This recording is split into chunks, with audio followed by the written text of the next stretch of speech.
সোঁৱৰণি কথা নৱদত্ত, পাঠ মঞ্জিল বৰুৱা।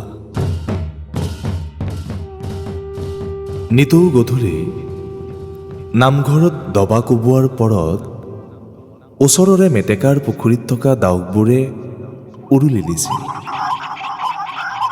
আয়ে দিয়া পকাগুৰৰ সৈতে ফিকা চাহকাপ খাই পিতাইৰ দিনৰে পুৰণি হৰধনুখন লৈ ককাইদেউ ভাওনাৰ তালিম দিবলৈ গৈছিল।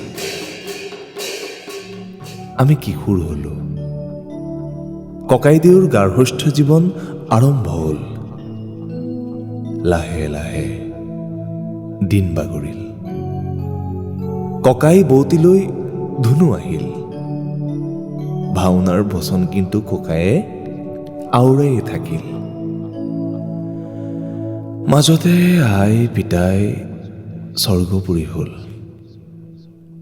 আমিও যুৱক হলো। ককাইও আদহীয়া হ'ল।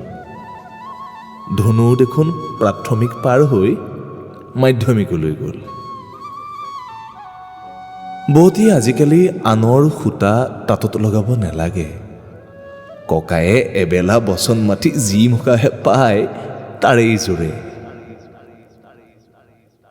হঠাতে আজি কি বা হ'ল? বৌতিৰ তাঁতৰ যত নিচিগা হ'ল। কানিমুনি পৰত নঙলাৰ মুখত কিহৰ হুলস্থুল? কিবা আপদ হৈছে নেকি আজি? আগবাঢ়োচোন বল। চৰকাৰী দবাখানাৰ গাড়ী আহিছে।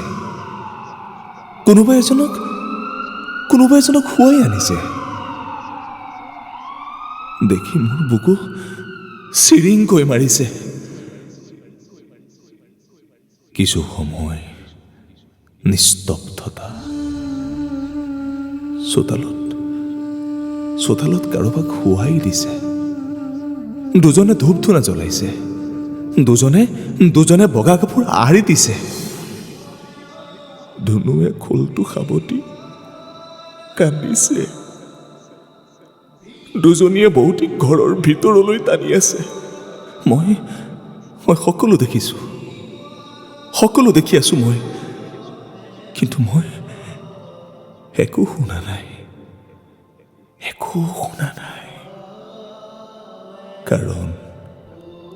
কাৰণ তেতিয়া নামঘৰত দবা বাজিছে। ওচৰৰে মেটেকাৰ পুখুৰীত থকা ডাউকবোৰে উৰুলি দিছে।